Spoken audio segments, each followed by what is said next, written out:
there's a gap out there. We should be able to have conversations. People aren't able to either express clearly their views or speak the truth, have the difficult conversations. Without either being labeled or without being accused. We're going to go beyond the narrative.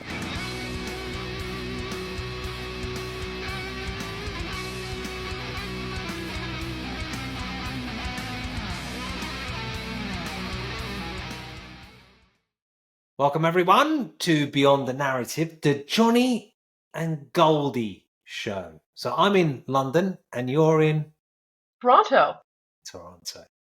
6-hour, 7-hour time difference. Yeah.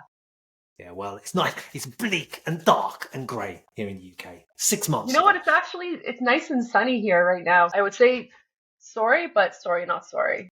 I'm quite enjoying it. It's cold. Don't get me wrong, it's cold, but yeah. So this is our brand new show, and we did it because we felt like there's a gap out there where people aren't able to either express clearly their views or speak the truth or have the difficult conversations. And what we like to do in this podcast is to have the real, the raw, in terms of conversation, covering the issues that maybe the mainstream avoid or feel like it's politically correct not to, or walk on eggshells. It's a podcast that literally what it says on the tin exactly it is, and that is we're going to go beyond the narrative, aren't we, Goldie?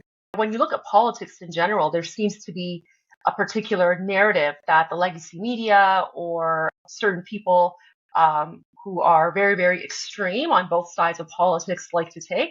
Sometimes challenging those stories or questioning or going beyond is seen as controversial, which I find problematic.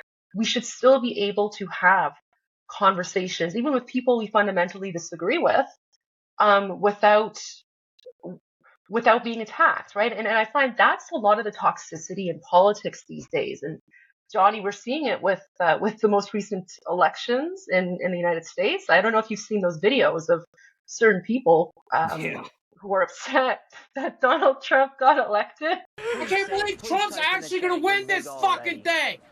Oh, Jesus Christ. I'm so pissed off. Fuck. God damn it.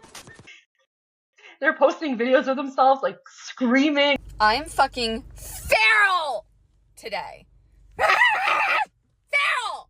And crying. No, this is all gonna be taken away because of him. You think it's real with some of them? Because the way they're positioning the video, some of them, it feels like they're acting like they want to go viral on TikTok. What the fuck? Some of them is definitely they've lost the plot, and it's just you're seeing a meltdown. You're seeing an absolute meltdown. Forgive me for being a little emotional here, but what the fuck is going on? I think it's a Gen Z thing, Johnny, because apparently this is common on TikTok. They will film themselves crying, and or they will film themselves saying very inappropriate things. There is a highly trained professional assassin out there right now, and you have one job. Chop chop, bitch. Or sharing a lot of information they shouldn't. Sometimes they even film themselves engaging in illegal activity, and they upload it without any thought about the consequences of their actions. And one example is I'm sure you saw the video. There was this young woman who couldn't tell the difference between the flag of Israel and the flag of Greece. Do you remember that one? Yeah. So she sees the flag of Greece. I'm taking this shit down. I believe this one. There's genocide, and I don't stand for Zionism. Montclair, I don't support it. The video goes viral, and then the police charge her because it had blue in it. It had blue. That's Israel. And when they told her that was the flag of Greece, she couldn't believe it. She's like, no, let me check. I don't believe you. Okay. This is Greek. Who's this? This is Greek. What? Are you sure? Let me look this up. Just crazy. So I think this is sort of, uploading these crazy reaction videos. There is an intent for them to go viral, I think, but I just don't think they also realize how ridiculous they look.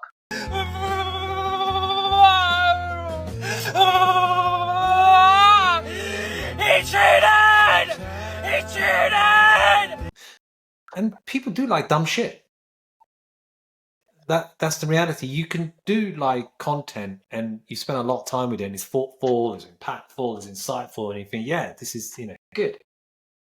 And then you can write a tweet about hummus or something silly in terms of a video and you don't think anything of it, and boom. Because I think a lot of people look for escapism as well, especially in the times we're living in, cost of living, rising interest rates, mortgages, bills, people under pressure, more than ever before in major cities. I get it. They want some outlet, something to make them laugh, something stupid, silly. But that example, she'll never live it down. Do you think we've had the big one in terms of the US elections and Trump winning against Biden? And I've said before, I wanted Trump to win because I felt like the Biden appeasement the Middle East was just ridiculous, to the point of dangerous. And people, his mum might figure, people hate him, love him, etc. But one thing you can't do is ignore him. He's highly charismatic. And in a day and age where things are so manufactured, I think people are looking for more real in terms of how someone is. But Elon Musk said he was a big pusher of Trump, even though their relationship is a funny one because they had a falling out before. Like Trump and Musk were exchanging some back and forths. Trump was saying, I'm not coming on Twitter. Even if you ask me to, I'm on Truth Social and I'm staying here. But then the bromance developed.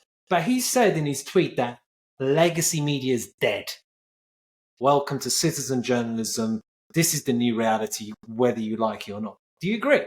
There's an appetite for people to hear different perspectives. Someone with my political background, where as an elected official, I look at things that happen, let's say, in my day-to-day life or work, and then I read some of the articles that journalists write, let's say about me or others. And I'm reading that article and I'm just like, this is a completely wrong take. Like either it's biased or it's missing context or whatever the case may be. So I'm finding more and more that a lot of journalism, a lot of legacy media, there's an inherent bias in that story. And I think with the rise of social media and especially X, it's given people an opportunity to present a different side and share a different narrative. And people appreciate that. People like that because they want to know what else is out there. Platforms like X have enabled citizen journalism, and you're seeing a lot more of that come out now. And I guess that's, where a podcast like ours comes in, because we go beyond the narrative. We explore various issues from different angles. Nowadays, people are just so worried about what they say or how they're perceived or how they're clipped. And it could have knock-on effects for their job or their business. We had Brexit, for example, here in the UK. And in that line, people were having fistfights between family members if you voted out of the EU in Brexit as opposed to remaining. You have a personal taste of that yourself, so let's hear more about your personal experience. I knew where you were going with that when you brought it up, and you're absolutely right. We live in this sort of woke, toxic, cancel culture society where even speaking with someone is a crime. And that's exactly what happened to me. Like I actually, I spoke with Tommy Robinson about the Islamic regime in Iran. We had a 10-minute WhatsApp video chat. And one of the reasons that he reached out to me is because I have been so vocal on not just helping the Iranian people overthrow the Islamic regime, but for 6 years, myself and the Iranian diaspora in Canada, we have been working very hard to put the Islamic Revolutionary Guard Corps on the Canadian list of terrorism and designated as a terrorist entity. In the middle of June, the IRGC was listed as a terrorist entity. And that was a big deal. I mean, that made news all around the world. That was a big victory for myself and the Iranian diaspora, and not just the Iranian diaspora, but the Jewish diaspora as well, because both communities really came together. Both communities do recognize that the Islamic regime is the enemy of both Iranians and Israelis and Jewish people. So I took a picture with him, and the National Council of Canadian Muslims didn't like that. They didn't like the fact that I was speaking with someone they don't like. They never bothered to ask what the topic of the conversation was, right? The topic of the conversation was basically me explaining to him, what the Islamic regime is, explaining to him that there's a difference between, Iranians and the Islamic regime. And there's also a difference between Muslims and the Islamic regime. And in fact, there are many Iranians who are Muslim who are fighting against the Islamic regime because it's a brutal Islamofascist dictatorship. So that was sort of our conversation. And the National Council of Canadian Muslims accused me of Islamophobia, which is actually really funny because Islamophobia is a made-up word by the Islamic regime in Iran to silence Iranians. So it's very, very ironic that the first Iranian-Canadian woman politician elected to office in Canada was, canceled and kicked out of caucus for Islamophobia, which it's actually really funny. But that's sort of the woke, toxic culture, I think, that's out there right now, where people are so afraid to speak out or to meet with people with different perspectives and opinions. I mean, how are we supposed to engage in dialogue or democracy if we stay within our echo chambers? I want to have conversations with different people, even people that I fundamentally disagree with, because I think that narrative and that dialogue is so important to fostering a healthy society where you're not just labeling other people, you're not so toxic towards each other. Yeah, and they obviously use that as an easy target with their hidden agenda. They say, "Oh, look what he's like in the UK and his background and stuff like that." Yeah. And some of that you wouldn't know necessarily. It's just, with these institutions, whatever you did, they're just waiting. They're just waiting to cancel an individual with a mishap in terms of what someone says or who someone meets. But if you go on and off, so they also didn't like the fact that I have been speaking out and calling out radical behavior in Canada, especially since October 7th. So when they canceled me, with their second petition, they actually had a first petition that they put out trying to cancel me about a year ago, like November, December, and they again accused me of Islamophobia because I was saying things like mass prayers in the street is not normal behavior. Going out there and chanting Allahu Akbar is not normal behavior. That's radical behavior. For example, the mass prayers in the streets, even the Quran itself says that you're not allowed to pray in public roads and block traffic. So that behavior is contrary to the religion itself. And in fact, mass prayers are banned in Saudi Arabia, like public mass prayers, right? You would think the country where Islam originated from, they have banned mass prayers like that. I mean, obviously they know something, just like the rest of us do. But yeah, they didn't like the fact that I was calling out this radical behavior. They didn't like that. And they accused me of Islamophobia. I'm like, no, it's not Islamophobia. Because as Iranians, we know what that means. Because that fundamental radical Islamofascist ideology comes from the Islamic regime, which took over our country in 1979. People are scared to go anywhere near that topic nowadays, for many reasons. It's perceived as a hot potato, whether it's political leaders like Macron in France, etc. You've got others, and they all seem to row behind the same boat in many ways, and they also calculate how this affect me politically in terms of the demographics of their cities and constituents, because in the end they want votes, and it's not going to be smart. But people are quick to label, the labeling theory and all that, and want to do it readily. And even with Trump, right, you look at a lot of what Trump hit in terms of this crushing victory over Kamala. The first time he got in 2016, CNN were describing it as a white lash of white people being disaffected, getting their own back by voting Trump. You have people putting children to bed tonight, and they're afraid of breakfast. They're afraid of, how do I explain this to my children? I have Muslim friends who are texting me tonight saying, should I leave the country? I have families of immigrants that are terrified tonight. This was many things.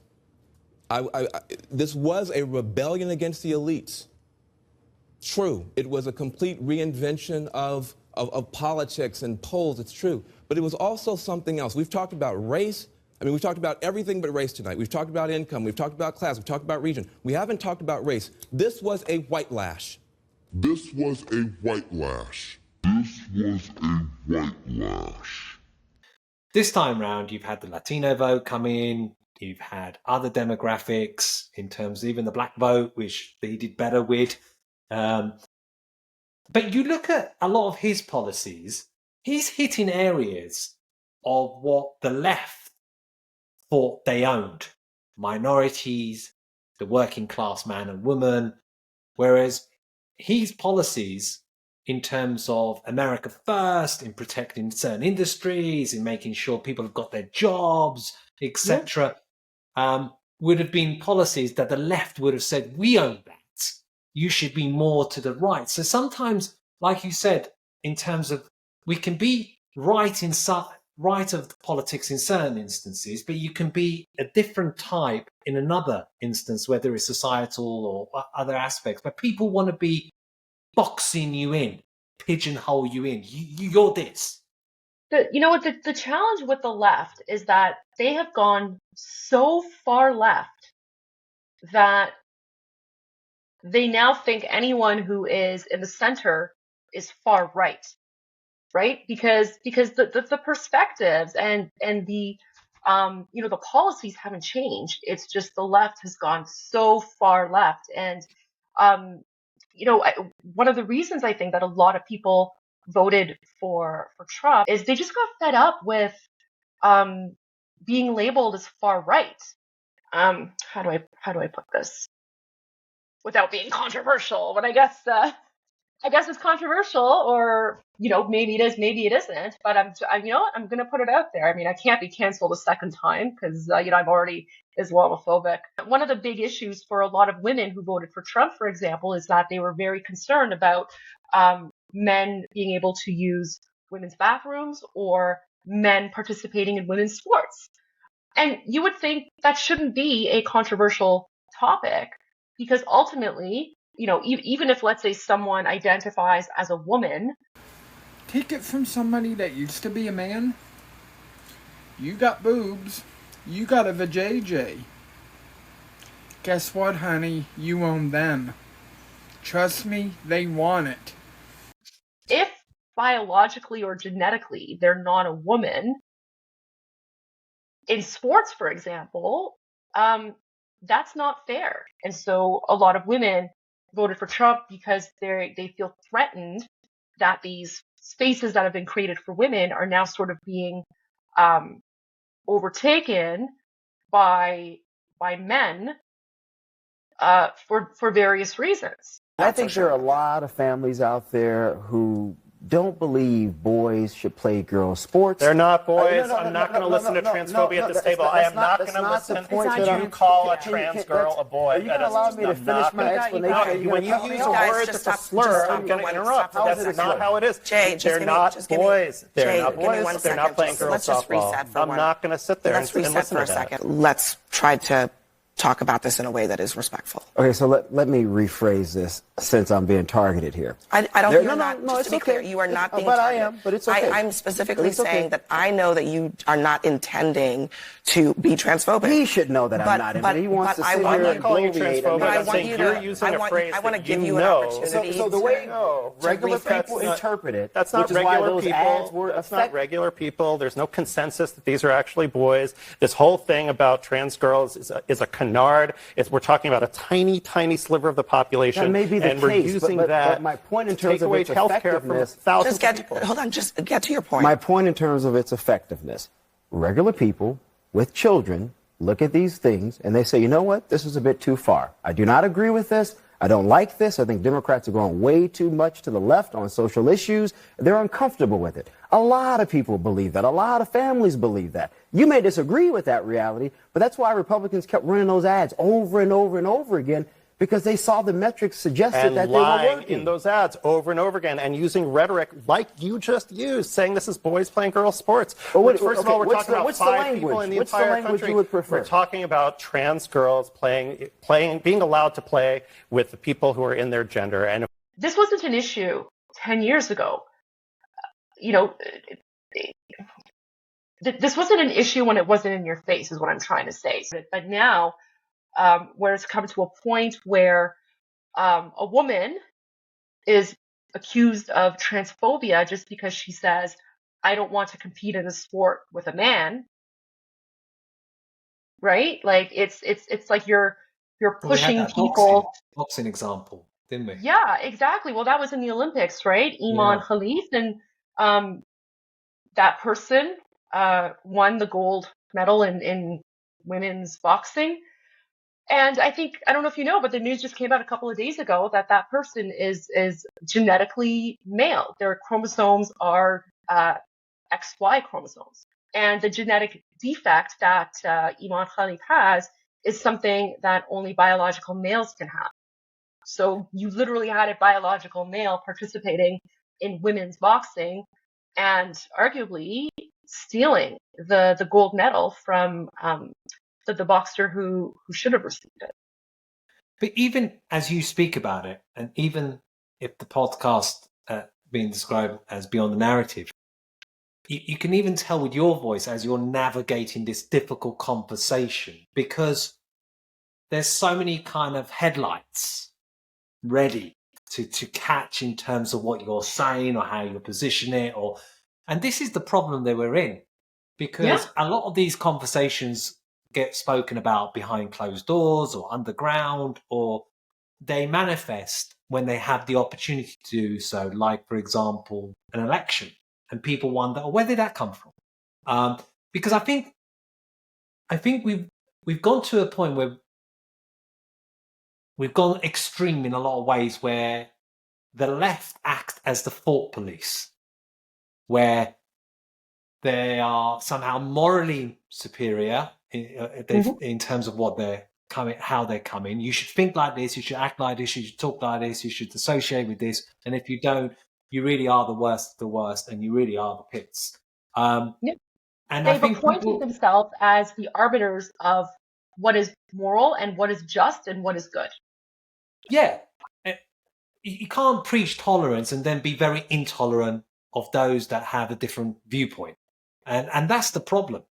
And this constant talking down to people, this lecturing, this sneering attitude. But that message obviously was not enough to get enough white women to vote for Vice President Harris, a fellow woman. This will be the second opportunity that white women in this country have to change the way that they interact with the patriarchy. And if people aren't receptive to it, and if people vote more party line or more on race than on gender and on protecting their gender, there's really not much more that you can do but tell people what the risks are and leave it to them to do the right thing.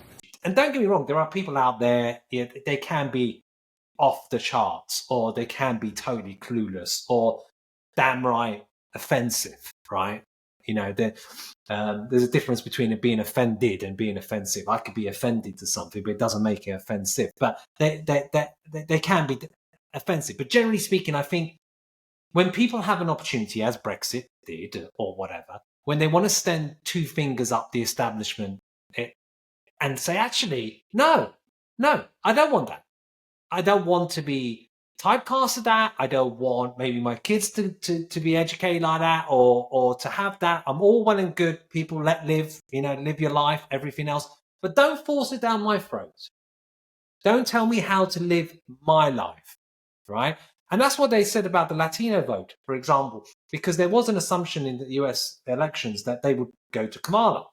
And Sky News were interviewing somebody, a few Latino individuals, and they were saying, how come you voted Trump and not Kamala? And he said, where you get it wrong is that Latinos, we're conservative by nature.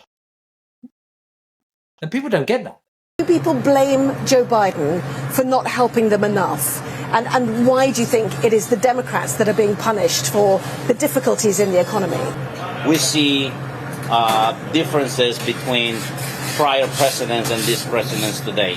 Like inflation in general, impacts everybody. I think we were expecting more from, a previous president. And we tried to see if we can go another 4 years, but there was no possible to do it. I mean, I'm a Latina, and like I was telling somebody earlier, I finally have a voice that I don't have to be a Democrat. And Latinos by nature, we're conservative, and we do not kill our babies. We believe in family and God, religion, and he offers all of that. I remember in 2018 when I was running in the provincial election, visible minority immigrant, Iranian woman born in Iran. The only time that my ethnicity or the fact that I'm a woman ever came up was with the exact demographic that you wouldn't think it was. It was the left, NDP, liberal women. And I remember I would knock on their doors and they would say, oh, it's so great to see before even they knew anything about me, so great to see a young woman of color running for office. Oh, this is fantastic. Which party is it? Are you with the Liberals or with the NDP? NDP is even further left than the Liberals. And I would say, oh, actually, I'm running for the Progressive Conservatives. And then they would be like, oh, why are you running for the Conservatives? They're racist. And I would just be like,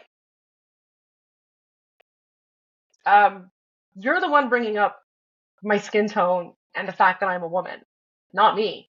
By contrast, when I would knock on very rural areas in my riding, which is like predominantly 99% white people, we're talking farmers, just very rural, salt of the earth, fantastic people, smaller communities as well. I would knock on their doors, hi, I'm Goldie, I'm your, progressive conservative candidate running for office. Oh, fantastic, that's great. What are the policies?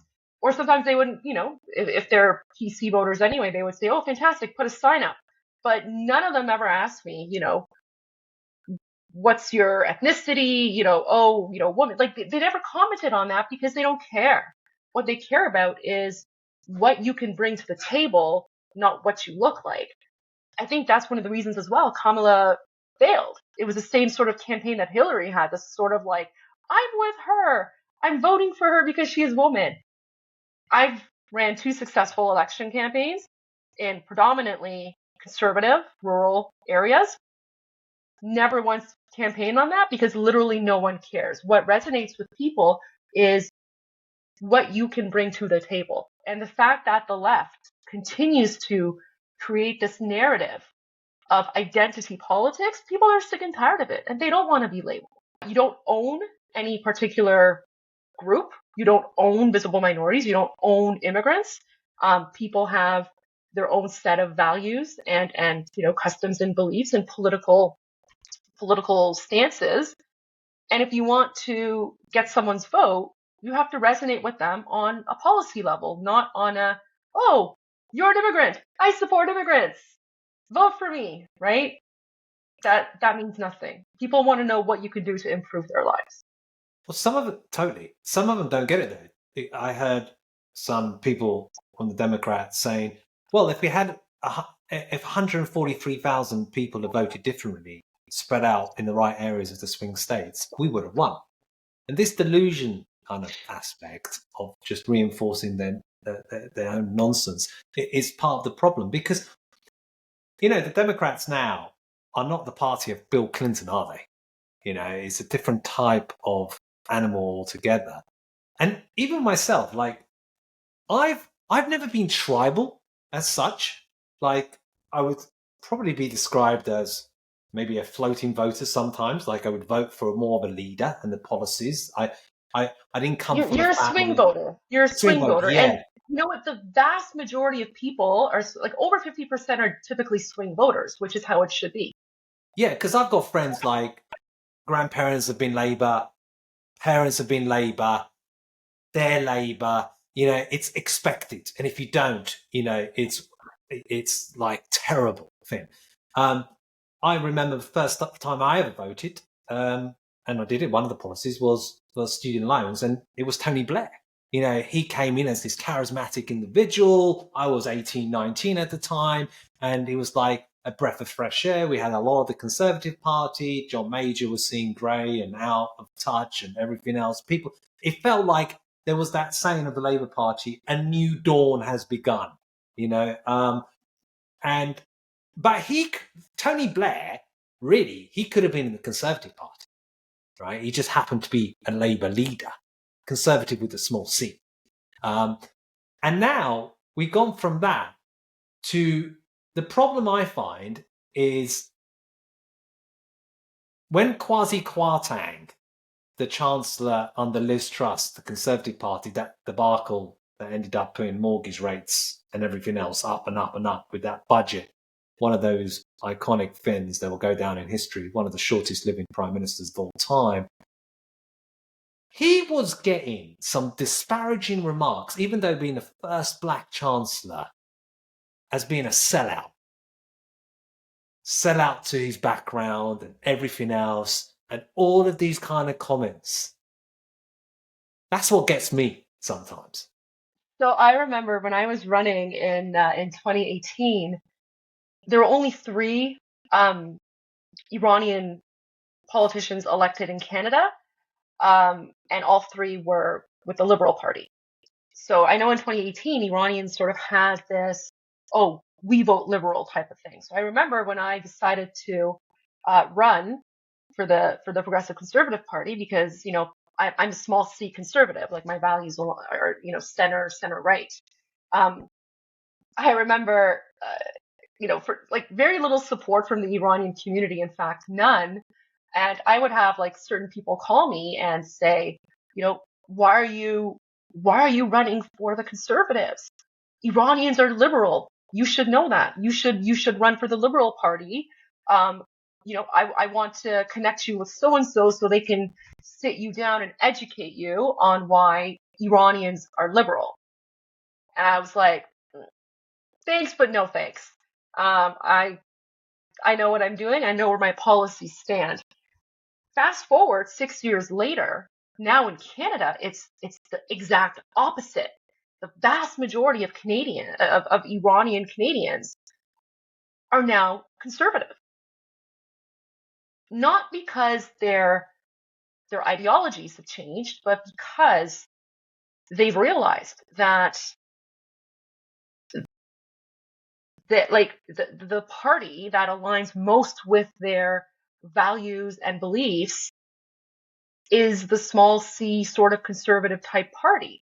And that's why the vast majority of them are going to be voting for Pierre Poilievre. And one of the reasons is because Pierre, he's a leader of the Federal Conservative Party, and he's going to be the next prime minister, 100% guaranteed.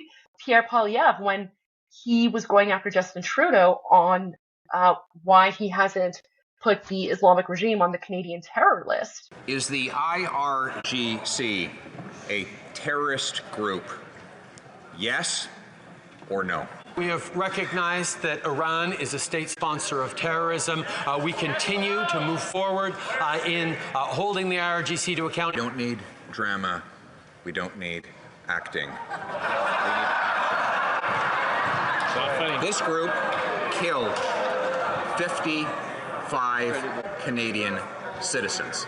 So again, yes or no? Is the IRGC a terrorist organization? Yes or no? Canada has some of the strongest sanctions in the world against the bloodthirsty regime in Iran. I asked a simple yes or no question. The Prime Minister has as his primary job to protect our citizens. 55 of them were murdered by this terrorist group, which shot their plane out of the sky, a civilian aircraft. Does the Prime Minister believe that the group that fired that missile and killed our people is a terrorist group? Yes or no? Yes. The Right Honourable Prime Minister. We have listed we have recognized that Iran is a state sponsor of terrorism. That resonated with Iranian Canadians. And now overwhelmingly they support him. And the Liberals and the NDP, they can't wrap their heads around that because, again, the left have traditionally, they just kind of, again, they took up this self-proclaimed title of being the party of diversity and ethnic minorities. And they labeled anyone who's right of center as racist and white supremacist. By the way, I've been accused of being a white supremacist, so, only in Canada. So that self-proclaimed title of being the party that represents and supports visible minorities, they ran with that narrative for quite a while, but now it's completely changed. It's completely flipped. We saw it in the United States, and I guarantee you we're going to see it in Canada as well when the federal election comes around. People are just tired of identity politics. They're tired of woke. They're tired of being told what to think, what to do. They're tired of walking on eggshells. I'll give another example. There's actually a constituent of mine. His daughter had complained to him, like elementary school, 10 or 11-year-old daughter, had complained to him that when she went to use the bathroom in the school, a boy followed her. She complained about it to her teacher. The teacher said, there's nothing we can do about that. So then he looked into it and he realized the policy of the school board is that any child can use any bathroom as long as they identify with that gender. So, and no teachers can question it or ask about it. So the father went to the school board meeting and he explained the situation and he said, he was trying to explain it and saying, that was making his daughter feel unsafe because, there should be a space dedicated to girls. And I actually remember he was pretty much cut off right away by one of the school board trustees who then attacked him and accused him of being transphobic. I'm going to read from my notes. Thank you. My name is Nick Morabito. I'm a father of 4 children in the school board at 3 schools. My daughters are 10, 12. My sons are 14 and 16. The 6 of us have lived in Manotick for 10 years, and I grew up in Canada. I became aware a few weeks ago that trans students, in particular students that were assigned a male gender at birth, are allowed to use the same bathroom unsupervised as my 12-year-old daughter. Having a 14-year-old boy and having been a 14-year-old boy before, and as a male knowing how sexually driven a male's body is at the age of 13 onwards, this did not sit well with me. I wasn't present at the board meeting that pushed this policy through, and I can't figure out when this was done. My oldest friends can attest to my belief in the safety and inclusivity of all people. I always have. But this is about having appropriate and safe boundaries for progression and doing things in line with the parental community's wishes. I'm sorry, Mr. Morabito, on the grounds that this creates an unsafe environment for people who identify as gender diverse, I'm going to have to ask you to end your and your delegation. And then he was vilified for quite a while. I worked with him behind the scenes because his story was just so sad, but also really scary, right? Like there's this policy, again, a policy that's so far left, I think, right? Where when just a regular dad wants to speak about it, or even he just wanted to have a conversation about it with the school board. One of the solutions he wanted to provide was, maybe the school should have dedicated gender neutral bathrooms so that, girls have their space, boys have their space, and then you have gender neutral bathrooms as well, which can be shared and used. So, in that way, everyone has their privacy and everyone, can still, there's still a shared space for students to use. That's really what he wanted to say, but he couldn't even get to that because he was accused of being transphobic, just because he wanted to make sure that his daughter felt safe in a school bathroom. I think that's why people aren't voting for the left anymore, because they've gone so far left that anyone who has a question or a comment or a suggestion or wants to talk about something, they're automatically labeled, whether it's transphobic, whether it's Islamophobic, whether it's xenophobic, racist, whatever, you name it. Yeah, I would say I'm more centre-right, but I do vote by the policy and the leader, etc., and what they do and how they come across. But it's so true. It's amazing how things have changed, because you find now those that are living in leafy suburbs of London, your Richmonds, your nice areas, your affluent areas, they tend to vote Liberal Democrat or Labour a lot of the times. There are certain constituencies of old in certain areas that historically will go through the Conservative vote. And then I found that the change has been where, like the Reform Party or the Conservatives, they with Boris Johnson, for example, before, they were putting their tanks on traditional Labour areas, speaking to that man or woman in terms of, are you frustrated with immigration? Are you all these kind of issues, speaking these kind of things that the left or the liberal elites refuse to acknowledge, etc. And really going into that. Whereas Labour, for example, now has been accused a lot of the times of being this metropolitan Islington set of leaders and stuff that are very more in tune with these type of areas. Like London is very much a Labour city in many ways. So it's so interchangeable, whereas in the 80s it was very different. But as we go on to the next bit of this podcast, we can't but not talk about what happened in Amsterdam. And the shocking scenes that amazed me, really, when I was looking at... I think most people get their news now first on X, Twitter. And seeing the videos, people jumping in canals, etc., saying things like, I'm not Jewish, to avoid a gang lynch. People from the other perspective have said, well, these were football fans from Israel. They were saying bad things about Palestine, about Gaza schools, ripping down flags. But from what I can tell, a lot of it is so shocking to the Jewish community and what happened there. And I'm sure there's one or two anyway, in any lot, in any football supporters, especially if you had a few drinks, or in any segment where they go rogue and maybe do some shitty things. But generally speaking, what has happened in terms of that anti-Semitism and the disgraceful scenes is shocking.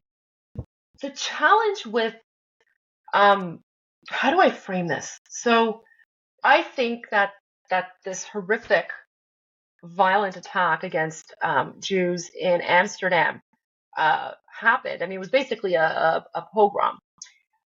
I think the reason that this happened is because the left has been enabling and tolerating radical Islamofascist behavior and ideology under the guise of multiculturalism and religion.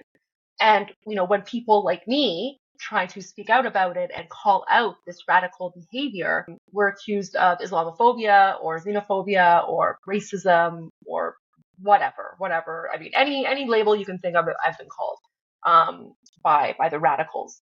But they do that to try to silence me and others like me. The narrative you pointed out about perhaps the Israeli soccer fans started this first. I've seen that narrative on Twitter actually, where a lot of the people who are trying to justify the brutal attack against the Jewish community are saying, well, they started it first because they were chanting things that we don't like and they burned some Palestinian flags. And I'm thinking, hello, what have you been doing for over a year? What have you been doing for over a year? You have been the ones going out there making anti-Semitic statements, attacking Jewish people, burning the flag of Israel, burning the flags of the countries you're in. Like people in Canada, United States have been burning the flags. So the I call them the watermelon people. The watermelon people and the radical Islamists have been engaging in this behavior for over a year, taking full advantage and in my opinion, quite frankly, abusing that freedom of religion, freedom of association, freedom of expression to really push the boundaries on acceptable behavior in society. They've been doing that for over a year, and I haven't seen any pogroms against them by the Jewish community. And the Jewish community wouldn't do that, and in fact, they're saying that we would never do that because that's not acceptable. But now they are trying to say that, well, because some Jewish people, some Israelis burned the flag of Palestine and then they chanted some anti-Arab slogans, that gives us the right and we are justified to go and violently attack them and target them. So any sort of narrative they provide, Johnny, you can always find a hole in it. So that's sort of the big gaping hole in that one. And as more and more footage comes out, I've seen some posts today on X actually, which says that apparently this was pre-planned. This was pre-planned, and the attackers were working with cab drivers, Arab-speaking cab drivers, so that as Jewish people were coming from the airport to their various hotels, the cab drivers would give them that information in advance, and that's how many of these terrorists, in my opinion, these were violent terrorists. They knew where the Jewish people were staying, and that's how they were able to attack them, because they knew their location. So this was pre-planned and premeditated, and yet they're still online pushing this propaganda and narrative that, oh, this is justified because they said things we don't like. And that's my problem with it. The way it's orchestrated, because it's quite clear this was orchestrated.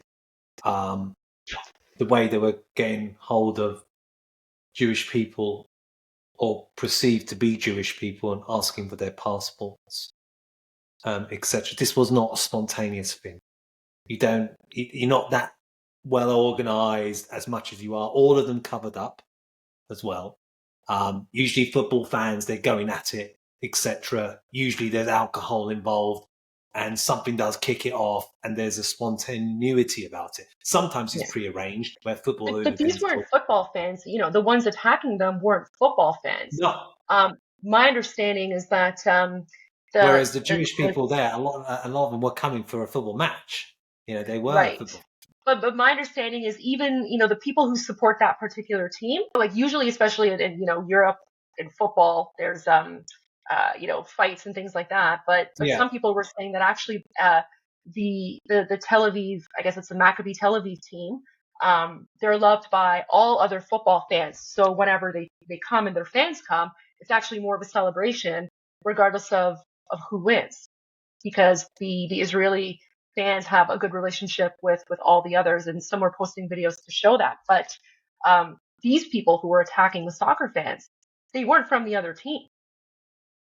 And that's the problem.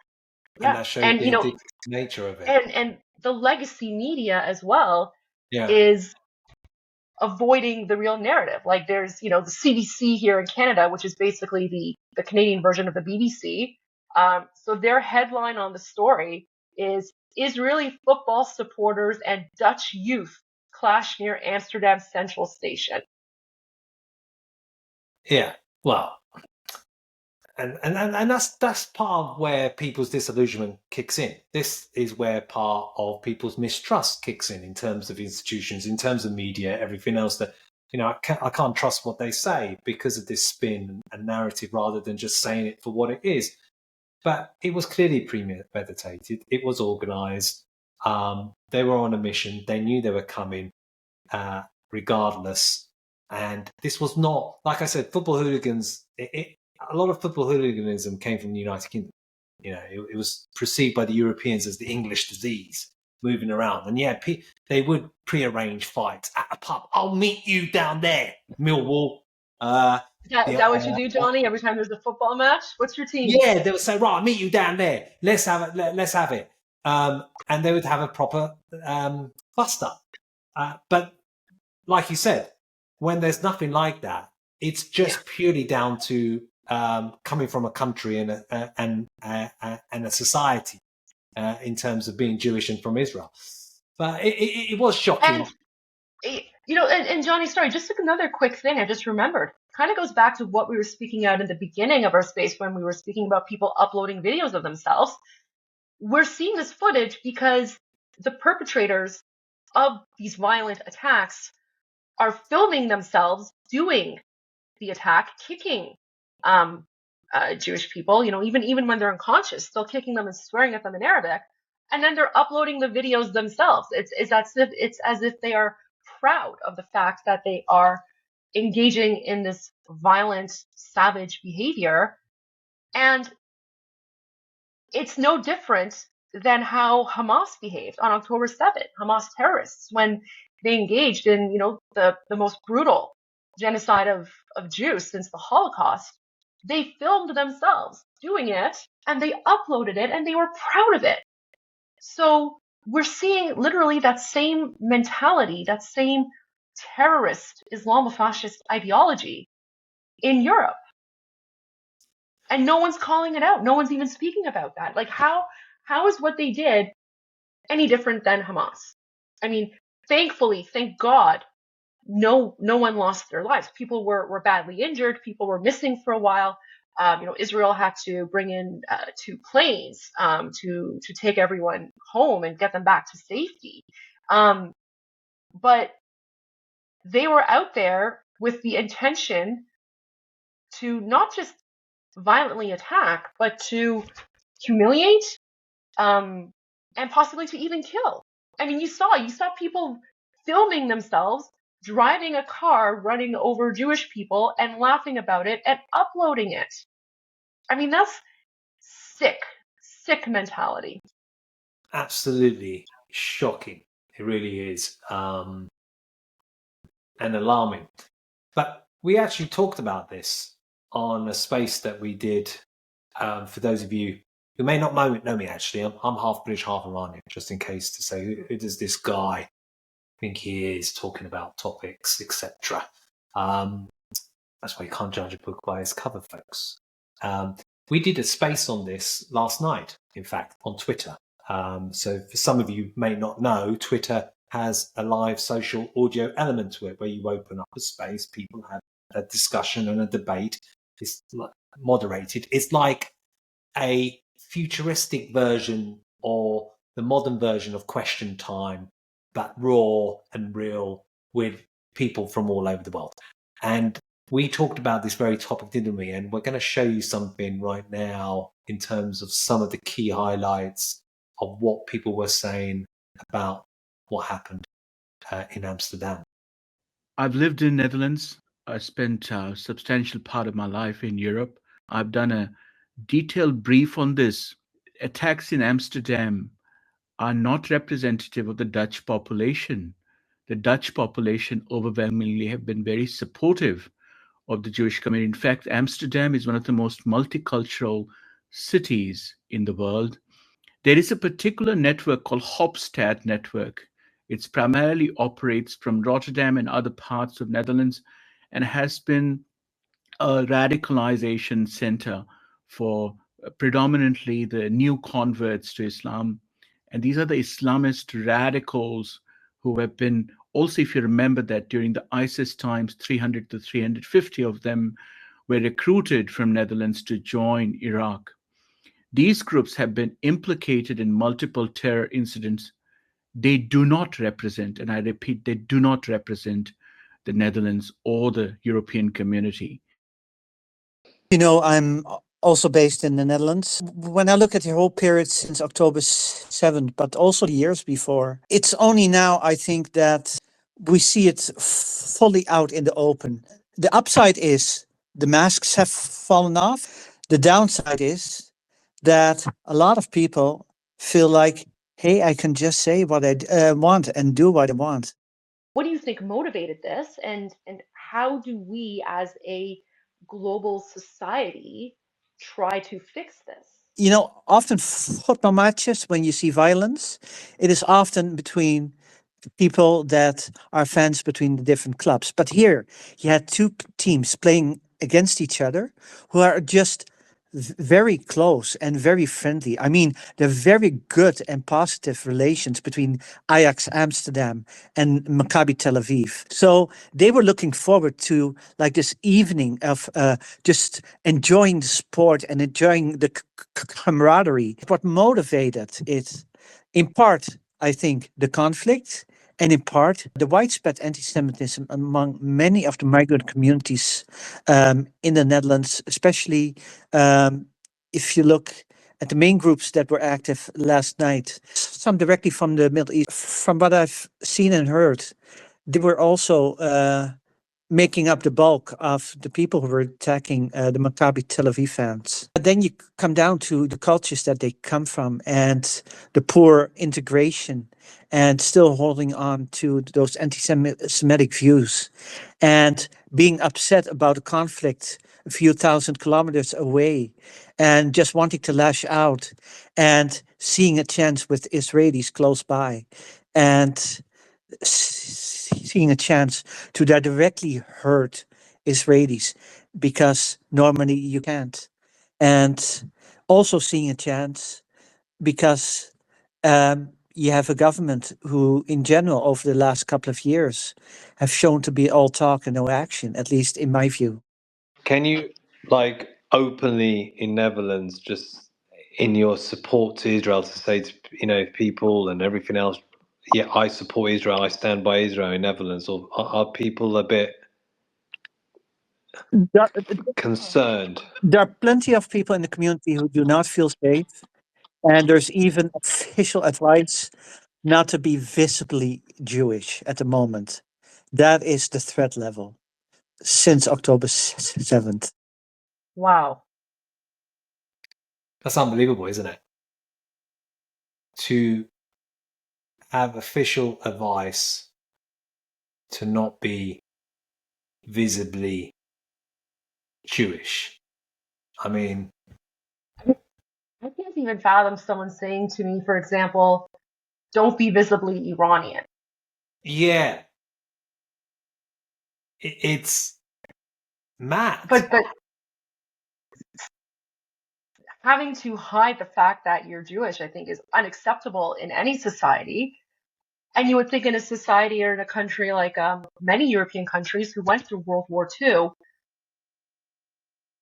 they would be more diligent about protecting various minority communities within their borders. And yet it seems the situation has gotten so bad, Johnny, that now the advice you're being told is to hide your Jewishness, which I find horrifying. It is horrifying. And both of us are not Jewish, but it's called being a human first. And wanting to live in a society where you have none of that nonsense. We all know where that leads. Sip of knowledge. Very interesting takes, because I think I take issues with some of the points that's been raised. What I would agree on is that the violence episodes in Amsterdam actually it must be condemned. So I think we're clear on that. But I've heard certain things that really bothered me.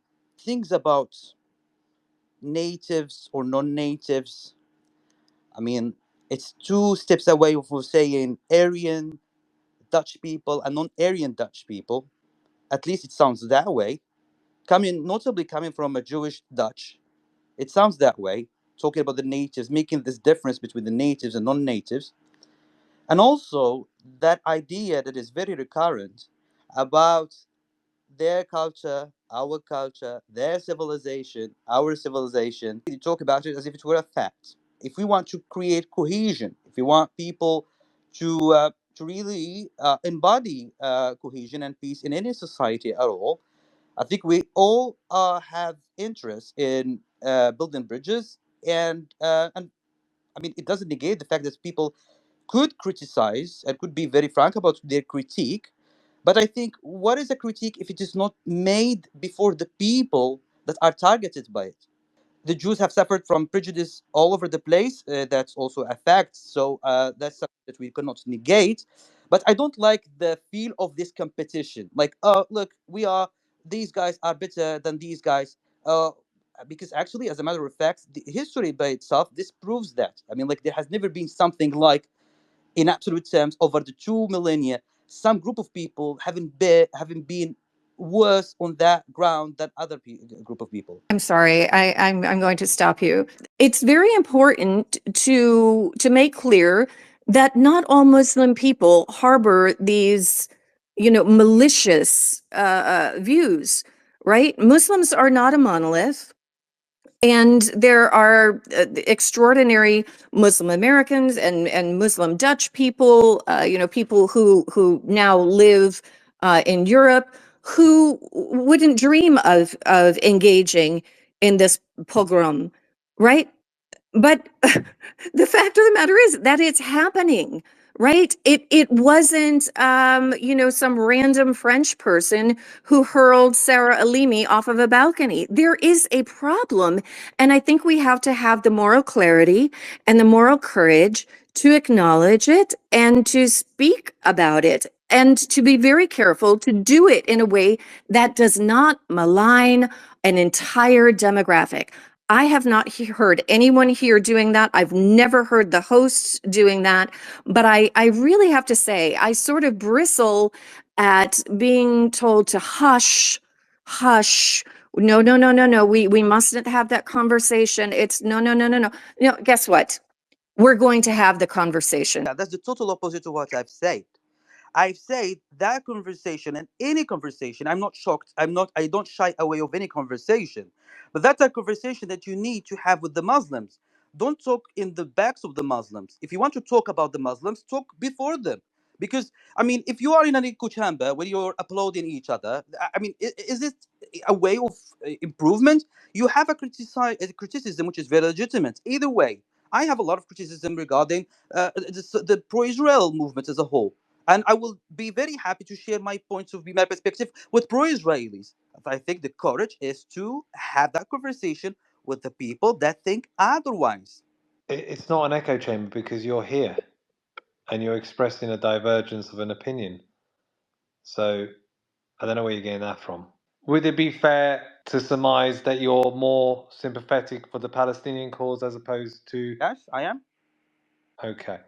And is your thinking on that based on the fact that your surroundings and your upbringing and the environment you've been in has had an influence?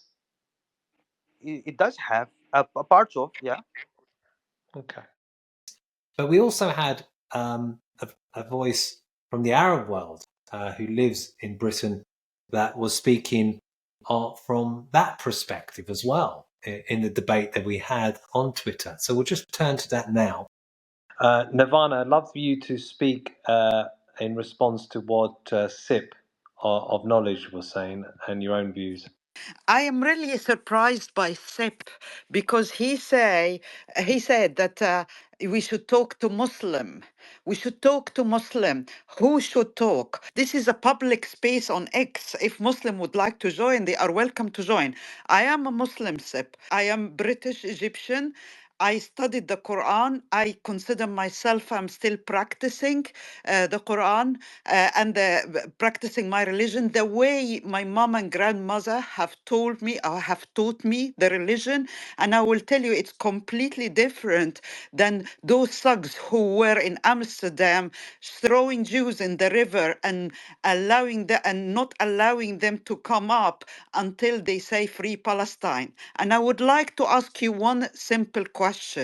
How Gaza and the people of Gaza benefited from the pogrom in Amsterdam? Of course, there is no benefit in the actions that we saw yesterday.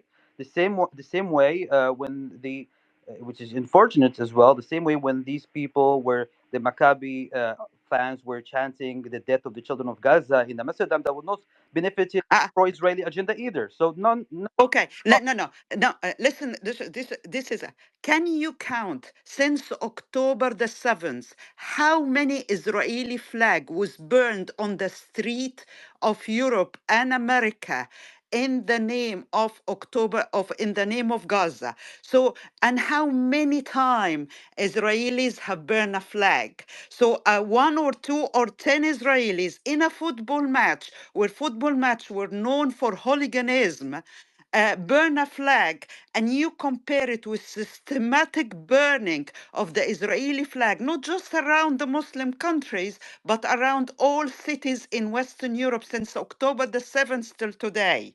And you just suddenly decided to ignore that and just focus on one few did that in a football match and use it as justification. I found that a little bit unfair, if I may say. Quite honestly, I think you speak to somebody else's opinion. My sole opinion regarding what happened yesterday was condemnation. I didn't seek any justification. I'm not saying you did, but you are trying to equate. That was such a powerful statement. And this is a voice who's Egyptian Arab, lives in Britain, is a Muslim, has studied the Quran, and is giving the perspective as it is. And it just struck me back in that debate. I love Nirvana.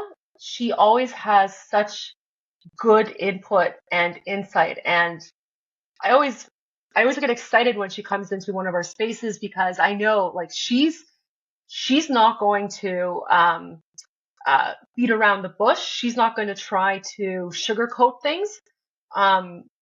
She's just going to lay it there, and she's spoken about the difficulties she's faced as well sometimes in speaking out about these things within her own community as well. So I always appreciate what she has to say because she just goes straight to the heart of it and really just hones in on the issue and makes it clear for everyone else. So articulate, so pinpoint in terms of the message that she's saying. And it's that saying, isn't it? You can wake up someone who is asleep, but you can't wake up someone who's pretending to be asleep. And I think that's the problem that we're at. Yeah, we're not that different from each other. We're all human at the end of the day. And when we're able to have conversations, sometimes difficult conversations about certain issues, that leads to a place of understanding more often than not. I mean, unless you support Hamas, then in that case, you're dead to me. Yeah, I mean,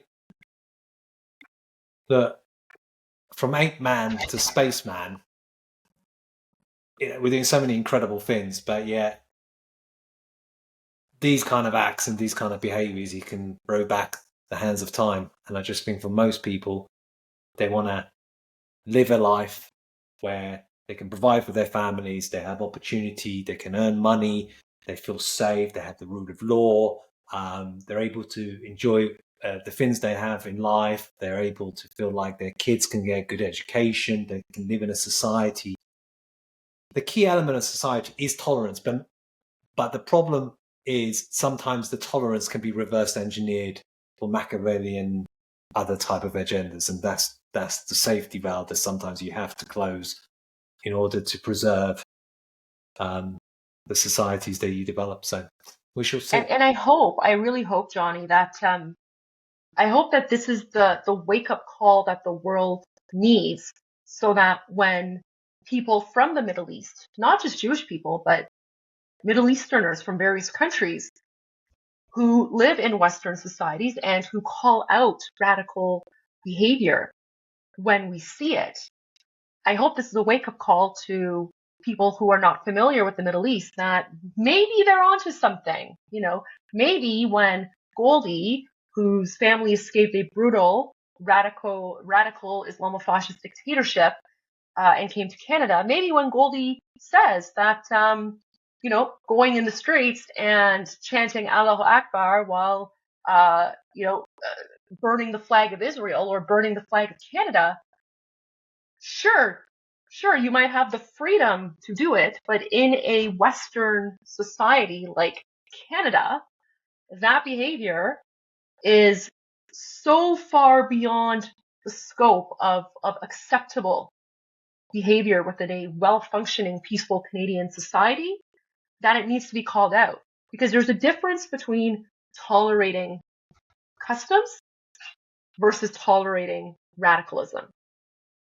And we should not be afraid to point it out. And I've been doing that for well over a year. I think people are waking up to it, but I'm going to continue speaking out about it, because, Johnny, that's the behavior that ruined Iran in 1979. It was that same radical Islamofascist behavior. It ruined Iran in 1979, and now it's exporting itself to the rest of the world. We're seeing it in Europe now and Canada. Yeah. So this was a pretty deep podcast episode. We're going to be talking. Yeah, first one. We're going to be talking about all kinds of aspects, from the news in the week to elections to having. We're also going to have special guests join us. Yeah, all kinds of stuff. So it's going to be